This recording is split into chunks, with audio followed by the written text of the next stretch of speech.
No food on my mom's table. My grandma said, pray boy, God is able. But I've been doing it since age 12. I need to see a change soon so I can tell. Dirty cops on the payroll. People move when they say so. They lock you up in that cage code. Put you on the docket, new caseload. We were raised hand-me-down sneakers. Boy, what I wouldn't do for a new beeper. Soaking up the game from the OGs. It's your boy DJ Waffles on the check. You already know what it is. We live right now at Heat ATL, fresh out the Waffle Eye, and I'm here with my guy, your guy. He will explain. You already know what it is. So tell everybody what's going on, people. I am 100 Cream, man. I'm coming all the way from NC, man. Up here, fuck with your boy Waffles right now. You know, getting it in. So explain to everybody like how you started in this industry right now. I started in it. I mean, I was more so like born in it. When I was born in it, you know, the whole family we just musical inclined people. You know what I'm saying? No matter what it is, from R&B, the gospel, the rap, that's just what we do. You know what I'm saying? So what makes you actually take this serious? Like this as a career, what makes you take this serious? It's just something I always wanted to do. It's always something I want to do, man. Anything I put my foot in, man, I believe is going to hold it with it. You know what I'm saying? So once, you know, I mean, I actually did time. I actually went to prison. You know, I did a long time on the yard, came back. So when I was in that, I'm in the street. You know, we doing, you know, the robberies, the movement, you know, doing hustling and everything. So when I was in that slave back, like, you know, like damn, man, I got to do something different. You know what I'm saying? Like, you know, man, when I come home, I'm just gonna turn all the way up, you know what I'm saying? Ever since then, ever since I touched down, I've been turning up, you know what I'm saying? So when say when you're in a situation like that and you're in those positions, you inside the box, you actually doing your time and stuff like that, and you say you did an extensive time in one of those facilities. How does it reflect on your music when you actually come home? Because you know you're going through so much pain, you're going through so much stress. Mail not coming, commissary not coming. How you dealt with that and then translated it to music once you got back out here? Really though, man. Life is an experience, you know what I'm saying? It's like an experience. Everything you do is just an experience, man. So you know, I just took it with a grain of salt. You know, whoever was there for me was there for me. Who wasn't. You know what I'm saying? But I'm not even gonna lie. It did kind of empower me to make me more. You know, make me more like, you know what? You know, I'm gonna make a count for something. I don't want to go in there and do like I did over like 7 years ago. Right. You know what I'm saying? I did like 7 years straight wild. And so when I was like, yo, I don't want to be here. You know, a lot of guys go in there, you know, they're playing cards, they play cards, they time away and everything. And I'm like, nah, man, I'm finna build up a machine, you know. So I started writing, you know. I wrote like 10 books. I had a publishing deal before I even came home. You know what I'm saying? So when I had a novel out, I got one out called Good Girls. Y'all definitely go get that on Blue. So see, this is what I'm saying. So that's another country. So this is what I'm saying. Like you actually have the intelligence to actually make a lot of things happen. So you just got caught up in the street because, bro, if you can write 10 books, that means you're intelligent. You know, you articulate. You know to work with words and stuff like that. Definitely. So now you had a publishing deal before you even came home. I had a publishing deal before I even came home, but once I got out, the publishing company wasn't moving the way I wanted them to move. Right. You know what I'm saying? Right. So I was more so like, because I want to be an independent. You know what I'm saying? You know, I look up people like Master P, J. You know, it's more so like I'm not trying to find a deal. So it's like, you know, I don't really need a publishing company. All I gotta do is put my mind to it and stomp the yard a little bit and make it happen. So, you know, I just been in between the time from like 2010 to now, I just been, you know, taking little trips here, Florida, Maryland, you know, Tennessee, wherever the, you know, the opportunity, you know, it takes me, you know, doing little modeling gigs, book signings, music, you know, radio interviews, you know, just hiring publicists and everything, just trying to keep it bubbling, you know what I'm saying? So how did you come up with the name 100 Cream? 100 Cream, it was really cream. It was really cream, man. Somebody gave me that way before I went into prison. And he was like, yo, this dude, you know, he's so laid back, he's so smooth, you know, he's so smooth. And I always been about my money, you know, even as a kid, you know, I just went up and said like mad nickel bags and weed, you know, this nigga get his money, he all about his money. So It's like, yo, I'm just start calling you Cream, you know what I'm saying? So like, yo, I'm like Cream, like Cash Rules, you know, Cash Rules, Cash Rules everything around them, you know what I'm saying? So it's like, all right. So man, once I started bidding a little more, and then dude was like, oh, really, you keep everything 100 because I'm known. I mean, if you check my social media, I'm always cut dry, you know what I'm saying? I'm real about everything, even if it affect me. If I'm doing bullshit, you know what I mean? I'm just 100. So it's like, yeah, dude always keep it 100. So I was like 100 Cream, you know what I'm saying? 100 Cream. So you go from writing 10 novels into now you doing the music. So how hard was it for you to actually go to transition into that? Because remember, you writing raps. I understand you writing raps, but you writing books, and you know, if you already had the publishing deal, you thinking that books might be the key, but you saying rap is like your voice. This is your output. This is that's my voice. Right. So how does that even transpire for you when you come home to get in the booth and all that stuff like that? Tell us about that story. Just getting into music once you got out. Well, it transpired because music is something. I'm gonna feel like music is something I'm gonna do to the day I die. You know, man. Whether it blow or whether it don't blow. You know what I'm saying? Because that's the love for it. You know, a lot of people do it for different reasons. Of course, you know, look, everybody want to feed their kids because you know, I mean, it's all about money at the end of the day. But books, you know, I didn't really have to transition. I didn't have to do it because it's like anytime you know that something is your fate, it's not a question of which one is going to be the bread and butter. I feel like both of them are the bread and butter. I just got to put the same dedication to one, you know, that I put it to the other, and I got to have a master plan. So my master plan is for my books. I really want to never put them out. I mean, I told myself this when I was writing, like, you know what? I'm never gonna put these books out until I got blood. And just give them give them the stage they need. I don't want to put them out and be struggling with them, and then they come up. I want to be Cream, and when I'm Cream, I want to put them out. You know what I'm saying? So that's just something extra for the fans. You know, to give them a piece of me. You know, look, see where I'm coming from. So, but I never really had a problem doing it. You know, I juggle well. So tell us about the first record that you decided to put out. Was it hot? Because if it was bad, bro, you could. It was bad. Like the first record, because I know you coming out, you like, bro, I'm rapping down, big up there, and you put out a record, and then it's like, because be honest right now, because if it was bad, bro, you could tell me it was bad. Look. Dude's like, damn, Cream, you rapping now? Like, yo, you rapping? I'm like, did you come home on some political 5% stuff, or just nah. Even though plants the trees and the sun. Even though I show mad respect to the guards and the fires, man, all of them are real cool people. Right. You know what I'm saying? Like, I build with a lot of people. You know what I'm saying? Knowledge is knowledge. It don't matter who it is. You know, I'm the kind of guy, man. When I get up on a person, I soak it up because I'm gonna need something to teach you. You know what I'm saying? But I just stayed in my lane though. You know, and my lane is just to be me. You know what I'm saying? But So let me ask you a question. So what people should expect from the music that you make? Like, what's the message that you want to give? Like, 100 Cream is gonna actually give to the people when the people actually listen to you. As far as right now, the overall message, I definitely want to let them know I can go any angle. Right. You know, man, I want to stick, I want to try to compete. I want to compete, so, therefore I got to stick with what's going on now. I got to compete. Look, the rap game isn't what it was 10, 20 years ago, so of course I want to compete, but I also want to let people know, that there is some people out here still dibbling and dabbling in the styles, that feels good, like giving people content, you know what I'm saying, flavors, you know what I'm saying. So, but overall, man, I want to deliver the pain, man, because I do it for the people that have nothing.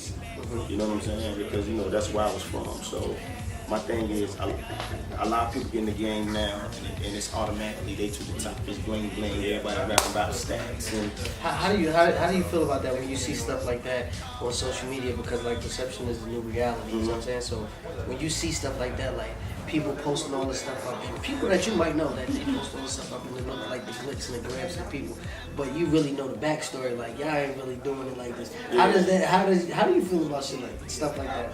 I just feel. I don't know how to feel about it, man. Everybody can't be everybody can't be overcomers of Babylon. You know what I'm saying? Somebody gonna fall into Babylon out there, you know what I'm saying? If they feel like it can get them there, more power to them. I just feel, I always been one of those dudes, I like to start out where I never have to tell a lie. Because if you ever have to start out telling lies, you got to keep telling lies to even make up for a lie. I try not to. You know what I'm saying? So I just try to keep it a band and keep it 100 all the time. Like, I mean, half of the things I hear a lot of people rapping about, I could rap about, right? Because I actually done. You know, right. Some of the stuff I hear, I'm like, yo, I actually did that. But you know, I feel like, man, I don't want to be validated off what I've done. So I want to be validated off the skill, you know, the skill of hip hop, the skill of rap, you know, and then, you know, just let that fall into play. And then once they do their research, it's like, oh shit. Right. It's like, dude, you'd have never thought, you know what I'm saying? Instead, I'm coming out and I'm capitalizing off prison. Yeah, you know, I kill a body. Yeah, that's kind of money, fat. It's like, wow, man, hang it up, you know what I'm saying? Like, I mean, but it's all gimmick. So tell us about the new records that you got out. The new records I got out right now, bangers. Of course, you heard the one Silent Kill. I got Silent Killers out. I got one called Chasing the Bag that's coming out. And I got one called Biggie, and that's the one that I'm pushing right now. That's actually on Hot 97's next joint. Wait. See, that's cool, right? But I like the Carolina song. Which one? Carolina Blue and White. But I like that song. I didn't even know it was up there. I got the real shit. Should have said I didn't know it was up there. Pumping all this other shit. I need the new shit. See, and that's what I'm saying. I didn't know it was up there. But this is what I'm telling you. As a DJ, like you pumping the new music that you got. But it's that record that I heard. Though that's the record that I like. That's the record that Is it still up there? Where you saw it? See, that's what I'm saying. I'm a DJ. What do you mean? You ask me questions like that? I mean, I didn't know the record was still up there. This is what I'm trying to tell you. You know what I'm saying? You pumping three other records, and I'm still stuck on this. I know those records, but at the same time, that's the record that I would run with. See, but you know what though? I put that record out when I wasn't as seasoned as I am right now. So I didn't have a lot. I didn't have like now publishers and things like management. I mean, I didn't have it. You know what I'm saying? So it kind of fell to the back. You know what I'm saying? Now just imagine, now you're saying that you got these 3 records and you're saying that they got one on Hot 97 and stuff like that. Yeah. So now just imagine if you would have put the power that you're putting around behind these new records. You should go back and record that. Behind that record. Okay. You know what I'm saying? Because I'm telling you, like when I heard that record, it just felt good to me because I knew that where you're from. Mm-hmm. You know what I'm saying? So I'm like, you repping your city, you repping your zip code, you doing what it is that you do. Mm-hmm. So it kind of grew on me like instantly. That's why I wrote it. You know what I'm saying? So by you being from North Carolina now, how is it as an artist coming out there? Because I know from Carolina, I know y'all got like J. Cole, you know, y'all got certain artists from out there. Does it do you feel any pressures like when you're from that city to actually come up and really do something? I don't feel no pressure, man. What I feel for my state, I feel, man, sometimes, man, I feel sorry. I feel sorry for us because it's so much talent, and we have yet to really pierce that hole that we need to pierce for everybody to just fall through. Right. And the people that's really falling through, it's not really opening it back up for everybody, you know what I'm saying? And it's a lot of people, you know, I mean close people and everything that's really doing their thing. So I want to be one of those guys that's really going to do it and come back and really say, hey, a person can come to, you know, Carolina and have a chance because everybody's coming down here right now. We aliens right now. Right. I come down here so much, I feel like I'm supposed to live down here. But you know what? That's why I like to tell people it's like the story with Humpty Dumpty, like you said, he sat on the wall, right? The reason why it fell is because people didn't come back for him. Yeah. You see what I'm saying? So that's what I understand what you're doing. Like you want to get to that point where you can actually come back. And help somebody, you know what I'm saying, before they fall. So now that you pushing this music with us, stuff like that, what is it that you got coming next for yourself? You mean as far as because you know you got the music, you're about to. Well, right now, man, I have a few shows, and actually, me and Top are being booked right now for the Biggie song up north, like in Philly, Jersey, New York. I have a few shows in Raleigh. You know, I'm kind of getting. What made you make that Biggie record? The Biggie record? I don't know. I mean, I heard the beat, and it just made me think about some, Biggie, you know what I'm saying? And then I thought about it, and I was like, well, because Top wasn't even supposed to be on it at first. I wrote the record, and I was like, damn, you know what? I can really play with the concept of the song. Right. And it's like, I'm gonna rap I'm gonna rap every verse about the events of Biggie life. You know, one of my favorite rappers. You know what I'm saying? One of my favorite, other than Pop and Jay. We gonna make Biggie go through the screen when you say that. Exactly. So look, I was like, you know what? I'm gonna write a cool concept, and I'm gonna rap nothing but his life events, but I'm gonna compare it to my life. Right. You know what I'm saying? As somebody coming up out the hood, and that's all I heard was the Biggie going in my head when I was rapping. And now it's playing on Hot 87 right now. Yeah. And you getting booked off. Yeah, and I'm getting booked. So it's like I was like, damn. And I seen Top come down. I wasn't even really a big fan of battle rap. My homeboy in the straight bars battle leader he was telling you about, my little homie King Stokes had booked him down there, and I went and I watched him. I was like, damn. I said, this kid, he fire, yo. Who is he? They was like, well, he from Raleigh. I'm like, he's right around the corner from me, like 45 minutes away. So when I got him, paid him, you know, to send him the track.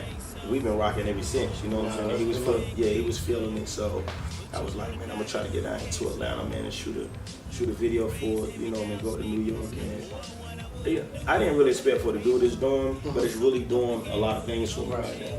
And so after that one goes, then I'm gonna go back and bring back the Sound Killer, because I don't believe in letting no product die. I don't do that. I don't let no product die. You know what I'm saying? I don't do that. See, I'm gonna give you a piece of advice before we get out of here. I'm gonna just try to tell you this. You gotta let your songs go legs. You know what I'm saying? You can't just always put out records and just go. No, you gotta put out a record, then let it grow a little bit before you. Yeah. But even though we're in a time where people got short attention span, that's right. Are they ready for the next? They ready for the next? No, you gotta take your time and actually build the record up, so that everybody can actually get to know it before you drop serious. And you know who taught me that though? Ray Lavender told me that. I went at one of his conventions, and he was telling me, he was like, Cream, you gotta stop putting out. He said, I don't know what it is about today's industry. They think you're supposed to make the record because it's hot, be so anxious to drop it. You gotta have a plan with it. So if you go back and look at the pages, you notice there's not a lot of music other than Carolina Blue and White in those songs. Right. Because now, that's what I teach to my little homies and everything. Like, look, learn to hold on to the music. Let's push it. Let's push these songs until they grow legs, you know what I'm saying? Right, you can't get it to a point of quantity, you gotta give up the quality. The quality, exactly, the quality.